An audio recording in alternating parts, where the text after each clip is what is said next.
Hello everyone, Douglas Waltz, Old Man Comic Book Reviews. Before we start with the comic books, there's Halloween, so this Saturday our local comic book stores had giving away free comics if you show up in costume. I dress like Kamen Rider, of course.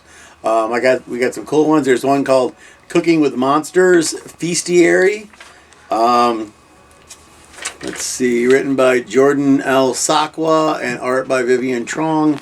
It's kind of neat. There's a little bestiary here, and then it has a little preview of the actual comic book, so I think we might start picking up Cooking with Monsters. It looks like a lot of fun. There's the Frazetta-verse. I thought it was cool. I'm pretty sure I already have it. Just little tiny stories of the Frazetta-verse, so we're not going to go over that.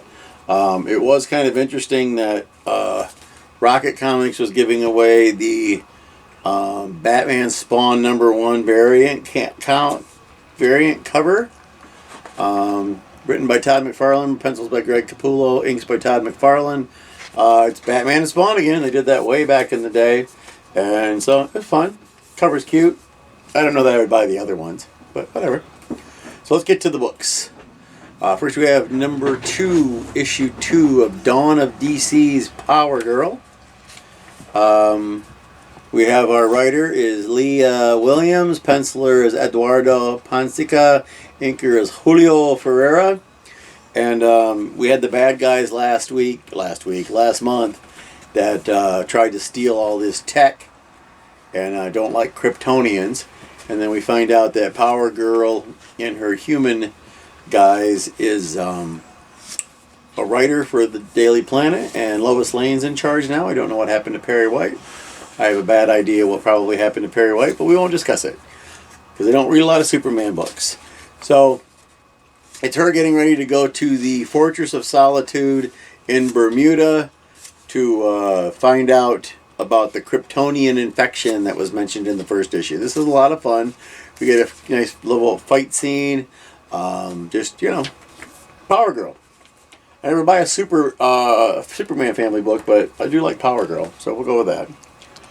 Alright, issue 36 of The Amazing Spider-Man. If you remember last time, that story arc that lasted forever was finally over, which was kind of nice. Zeb Wells is our writer, Ed McGuinness is our penciler, Mark Farmer is our inker, and it's the best thing they could have done given the circumstances after such a heavy storyline. What do? You call in the comedy relief. I'm just trying to find a good picture here of our lovely comedy relief. I'm not seeing what I want, though.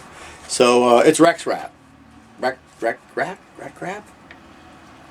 Hold on. It's Parker spelled backwards. Big, giant, burly fellow who thinks he's a hero. And, yeah, see? There he is.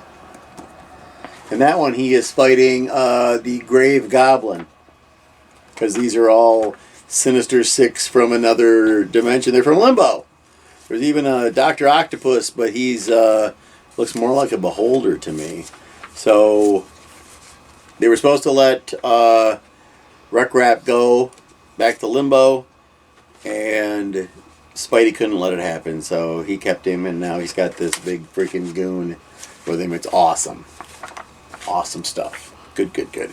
Speaking of other awesome, we have issue 2 of the new Captain America book with writer J. Michael Straczynski, artist is Jesus Saez, and it's doing the thing where it's back and forth. Steve Rogers moving into his first place. It's actually a supply room. They call it a supply room instead of a supply closet. That way you can rent it out. A closet is a closet. You can't rent out a closet, but you can rent out a room. And in real time, the modern time, Spidey shows up and asks him to help him with a stakeout. Of course, because he has a date with Sharon, there's nobody showing up for said stakeout. It's back in the day when he was just 16. It shows him fighting with the American Hitler Youth. So, kind of interesting. And it looks like they're trying to, they have plans to kill Steve Rogers again. So we'll see how that goes. This is a good book. They're putting us into the flow of the story very nicely. The back and forth is fine. I'm used to things like that, so that was okay.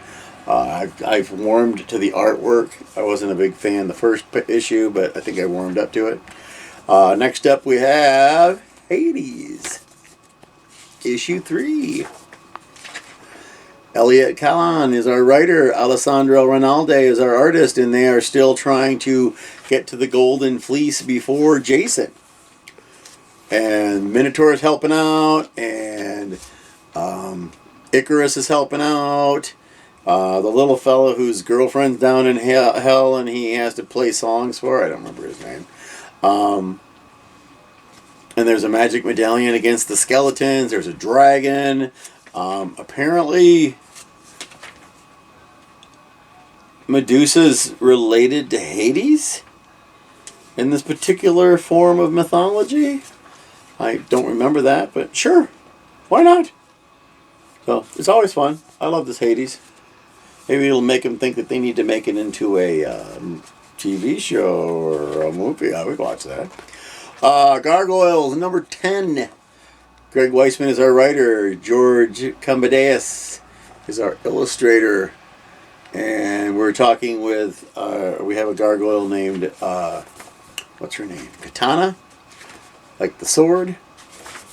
And she's showing up for the trial of Goliath. Still, we're doing the trial. It's still fun. It's a weird book, but I like it. And they do some serious artwork, like when they get ready to have a verdict on Goliath. We get a nice big spread picture like that. I do like the artwork. It's a little scratchy. I like a little scratchy art once in a while, so that's good. This is a good book. I'm worried that they're going to cancel it at issue 12. We'll find out. All right. Book 3 of 4. Marvel Unleashed. There's D-Dog on the front. Isn't she cute? All right. We have our writer is Kyle Starks. Our artist is Juan Gideon. And when last we left our crew, which is the Flurkin. What's his name? Flurkin. Chewie, who looks like a cat. Red Wings, Falcon, of course. The stray dog is D-Dog. We have Lockjaw. There's Throg, Frog of Thunder, and Doctor Strange's ghost dog, Bats. They are the team, and this guy was just trying to invent a way to reduce pollution by teleportation. That's what he needed Lockjaw for. But then he found out that Blackheart is the one that wanted it so that he could go and take over the world by bringing hell here. They're gearing us up for something sad. I just know because D-Dog is a stray, and they go to fight a group of bad guys, and they bring a fear agent with them. So, like, Red Wing sees Falcon get killed. Flurkin, whatever the cat's name is, Chewie, sees Carol get killed. There's all these things everyone's having. These Throg loses his hammer. Things like that are going on the whole time. But D-Dog just runs up and bites the fear agent. And we find out later on it's because D-Dog is a stray, has no pack. Every day is terrible for this dog. So there wasn't anything the fear agent could show D-Dog. And that's just... They're trying to make us sad about D-Dog is what it is, folks. So we got one more issue of Marvel Unleashed. They got to stop the bad guy from bringing everything from hell into the world. And this was good. I would like them to decide that it needs to be more.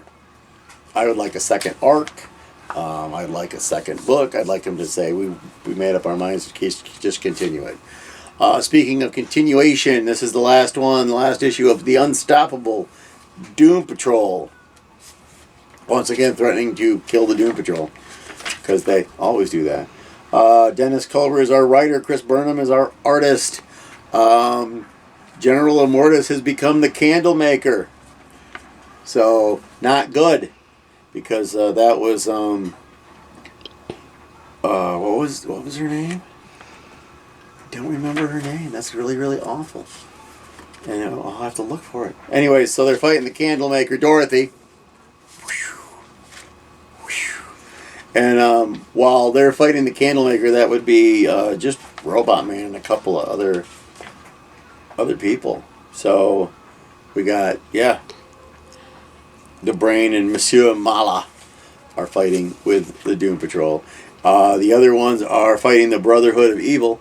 So everyone is kind of separated. Plus, we finally get Jane to come back from the underground. So that's kind of nice. It was neat to see our robot man get his comeuppance by getting scrawled with all these glyphs and whatnot so he could fight the Candlemaker. That was kind of a neat trick. So I liked that. At the end, everybody shows up, beats the hell out of everybody, and they all have a good time, and Peacemaker falls out of a plane because in this he's kind of a tool. My favorite thing was there's the little one, the little animal girl, who can get you with one of two things. We always thought she just made you fear, flight. It's fight or flight is the choice. So she can pick. We didn't know she could pick. And one of the new guys on the team, she gave him the fight mode, and he proceeded to destroy a lot of heavy government ordnance. So that was kind of nice. And then the end is there's a little bumper to let us know that Candlemaker is going to team up with the Batwoman who laughs. See, I never read any of this, so I don't know if this is good or not. I didn't like any of it. Just looking at it at the comic book store, you know what I mean. So quite a lovely stack. Some for free. I do love a free comic book. We had a lot of comics come in this week. Some I don't read, so it wasn't a big deal. I do want to recommend. Martha picked up this. It's called Turtle Bread. And let me give you a Peoples. Written by Kim Joy, art by Alte Fermancia. And there's recipes and comic book. So you get to learn all of these great recipes. They tell you what you'll need. You watch them make the stuff, and then they have little asides and things like that. This is really interesting concept because it's like tricking you into learning how to cook. So it's very cute. It's a graphic novel, so it's a one-shot. Only $19.99. You know, if you were a member at Fanfare, you'd get 20% off of that because that's where I get mine, Fanfare Comics and Cards here in Kalamazoo. If you join their club, it's $5 a year, $5 a year, and you get 20% off all of your books. It's the best deal in town. So, Fiona, you came over for sleepover. So we went to both of the comic book stores. We dressed up. Theo was a spider witch, and Sophie was Zorro, Z-O-R-O, the pirate from One Piece, not the swashbuckler with 2 R's. So they were both very cool costumes. Martha dressed like Eeyore. I dressed like Kamen Rider, of course.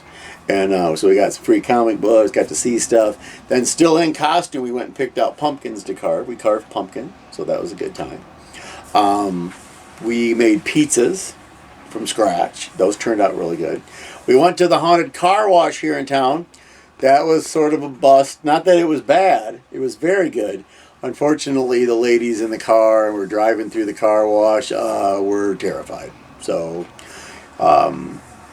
we didn't have as much fun. We had fun. Martha and I had fun. The ladies, not so much. And then, it was a short. We had to go see Five Nights at Freddy's, so we made Jason Voorhees pancakes, and we roasted some pumpkin seeds. So it was a busy, very short sleepover. So good times, right? And then, as I'm always telling you guys, go to the library, go on the internet, go to the comic book store. You got to have a comic book store in town if you don't move. Seriously. Why would you want to live in a town that has no comic book store? We got 2. Kalamazoo's got 2. Although to be fair, they're both in Portage. Kind of, sort of. So, they're both right on the edge. Like the little line between Kalamazoo and Portage. They're seriously both right on that edge, which is hilarious to me. Go find something you like. Oh, let's do the thing. I forgot about the thing. Let's see. So, superhero.